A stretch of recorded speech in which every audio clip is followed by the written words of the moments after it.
Good evening and welcome to the Central Nervous System Vulnerability Talk. As you know, this is a topic that for the very long time has been misunderstood and misinterpreted, and rather a very overwhelming kind of topic, I can tell you that. I didn't know how complicated it was going to be. Even as a physician, we have an idea of, certain patterns that we see with chronic pelvic pain. We know about peripheral sensitization, sympathetic activation, wind-up responses, etc. But when we try to put it in a format that can be manageable, it truly is very difficult to explain because in reality, there's so many things that we don't know about it, and there's no better way to find out how little you know about something than to try to explain it to somebody else. So I decided, let's try to do this and let's try to do a good job and let's break it up into portions that are manageable and that can be of benefit to a lot of people out there. The reason why I wanted to talk about genetic influences first is because I think for the very long time these were unknown. We never even thought possible that some of these chronic pelvic pain syndromes could actually be inherited and genetic. So I think it's a good place to start. And by no means am I saying that every person out there who suffers from either IC or a chronic pelvic pain syndrome has a genetic predisposition, but I think there may be more of you out there than we realize. So let's get started. My name is Emilia Rapol. I'm an integrative urologist, and I have always a special interest to kind of look at what's being taught out there and what is being said, and to truly look at the other side of the coin, because in my experience, so much of what they tell us is not true. And I like to think of these little presentations as one of the MythBusters, because you and I know that, and I'm sure a lot of you have had this experience, how often have you found yourself in an emergency room or in a doctor's office and you're trying to explain about your condition and your pain, and first of all, they tell you it doesn't exist, and then if they do tell you that it exists, it tells you that it's only in your brain and your mind, that you're overreacting, that this is not that bad, and that probably you should get some psychotherapy or some antidepressants. Well, I can tell you one thing. It didn't take me long after I came out of residency and after I was taught those exact same words to realize this is freaking real. And after 25 years of seeing this on a daily basis and finding people that I admire, that are my patients, and I know about their personal strength and emotional strength, I can tell you that is one of the reasons why it made me search this topic and want to share this with you. So let's get started. What about genetics? So one thing that I think is now becoming more and more obvious to all of us is there's a lot of these pain syndromes that manifest together, and unfortunately they're inherited from family members to family members.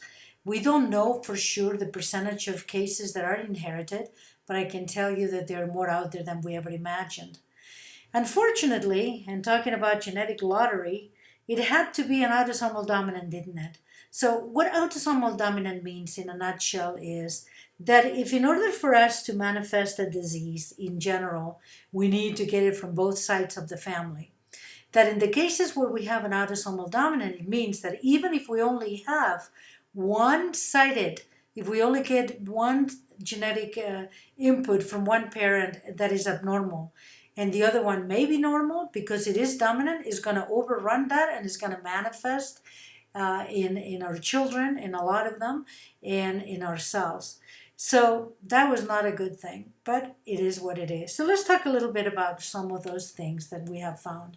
There's no doubt now, we used to think that chromosome 13 was the only one that was affected, and now what we realize is that they have found different types of syndromes, and a lot of them associated with interstitial cystitis, that are in chromosomes 3, 1, 4, 9, and 14 and 13. And what this is telling us is not only do we have now proof that in reality this is genetic and that it is dominant, but on top of everything, it can take different forms in different people, because depending which chromosome gets affected is going to manifest one way or another. So no wonder we see such a diversity in the presentation of symptoms and in what may work as a treatment or may not. And we still have a lot to find out about which one of these chromosomes may have to do with maybe expression of a neuropeptide or another.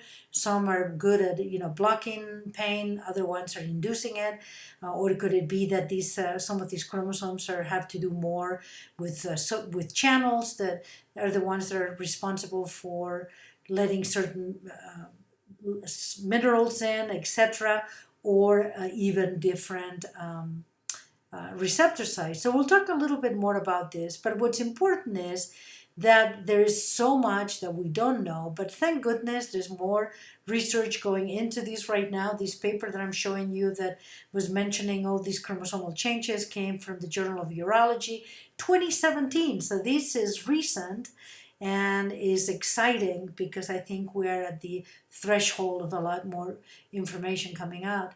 The other thing that is interesting to me is, I don't know, a lot of you know family members or yourselves, or even friends who are part of what we call genetic syndromes. There's definitely some genetic syndromes that show up not just in one area of the body, but can show up in different places. Some people may have, manifestations in like the thyroid, and then the parathyroid, and then the pancreas, etc.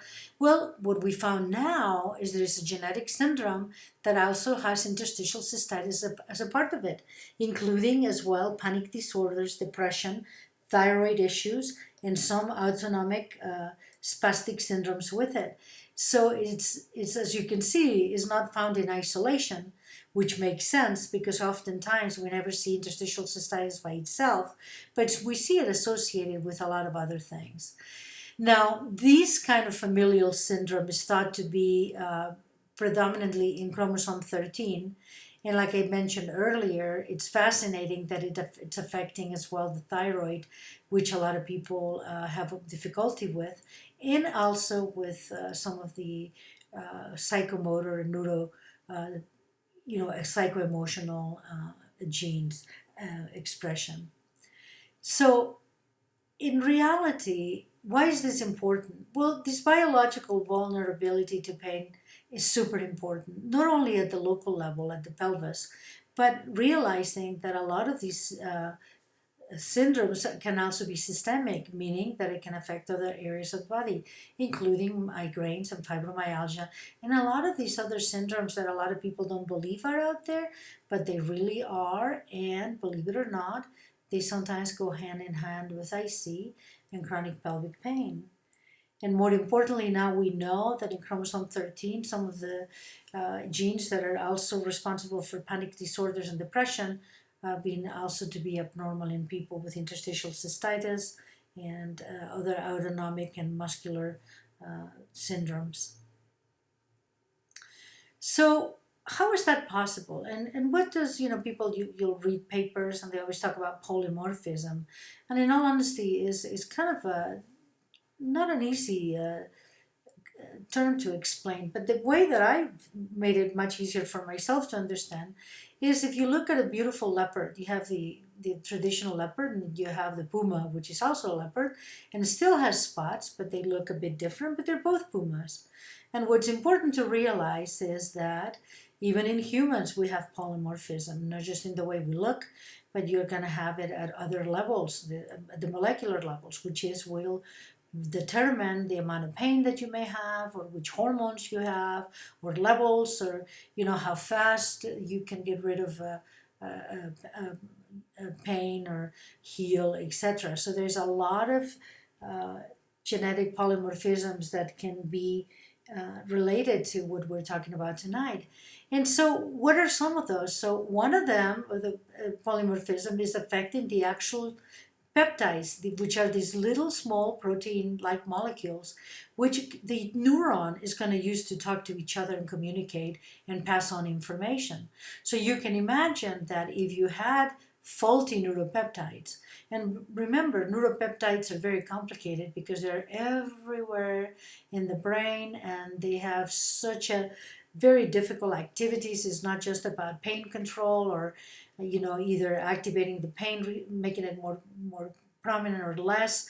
It has to do with memory, learning, moods, metabolism, everything. So they're very ubiquitous and they're very complicated. They're highly interrelated as well with hormones, which is one of the other reasons why we think hormones can have such an effect on interstitial cystitis and chronic pelvic pain syndromes. So there's no doubt that one of the major polymorphisms that we're seeing is at the molecular level, at the little molecules that are the communicators, and you can imagine that if they interfere with that neuron communication, it can either upregulate or downregulate your pain. So super important to keep this in mind. Other type of polymorphisms that we're seeing is at the receptor level. So the receptors are a way that the outside environment from the cell communicates to the inside of the cell, and they can turn on and off all kinds of mechanisms, that have to do with metabolism, with cell function at every level. So if we have faulty receptors, or if we have overly sensitive or undersensitive receptors, that's truly going to affect the perception of pain, and not just perception, but the actual sensation of pain. And that's another reason that why some people may have normal neuropeptides, but the receptor sites may be affected. And then on top of that, we have other polymorphisms. One of the best studied ones in respect to pain and interstitial cystitis has been the sodium channel. So if this is just kind of a nerdy slide, but I thought it was kind of pretty. And what it's showing you here is a difference between the outside of the cell and the inside of the cell. We know that what happens inside of the cell is going to determine which genes are going to be turned on and off, among many other things. This is going to determine, from transmission of information in the neurons to which neuropeptides may be expressed or not expressed, etc. But what we know now is that these receptors can also be very different from one person to another, and no wonder then that we have such a very biological variability. And that's why when I have people that are trying to say, well, give me a cure, to me it just seems insane, because it's like, first of all, there's not just one cure, because at the same time, there's not just one cause either. And we have to honor that individuality. And until we start doing that, we're not going to get good results that are permanent. We may get improvement here and there, but we're not going to get long-term cures. So very important that we keep that in mind, that biological variability or polymorphism, not only in the receptors and in the actual neuropeptides, but also in these beautiful channels. So what are these channels? In the case, there's sodium channels, calcium channels, magnesium, potassium, but they are a way of moving these across from the membrane. And as you're moving and generating charges, because these sodiums and calcium, and they're all charged, and they create this current that kind of carries that nerve impulse, and it's what carries sometimes pain. It can carry muscle spasms. Like we all know that if you're low in magnesium, that's going to cause issues with a muscle that is tight and spastic. So that nerve conduction is going to be sodium and potassium dependent, and also some calcium and magnesium as well. So having proper channels that are working is going to be huge. If you have receptor polymorphism, it may be that some of your channels are not as capable, and that may be one of the reasons why the communication down your neurons is either hyper or hypo. And just to kind of show you how complex these issues are, just trust me when I tell you that this is just scratching the surface, and there's so much more that we don't understand or know that slowly we're getting a better handle on. So this is all great, blah, blah, blah, but what does this mean? And How does this apply to your daily life? I think what's important to realize is that a lot of you could have a genetic component, which is going to aggravate or is going to multiply some of your symptoms. The other thing is that these can be inherited, and I see these a lot. I've had a few families whose grandmother, mother, and daughter have all been afflicted by it, so I know that it can be passed on.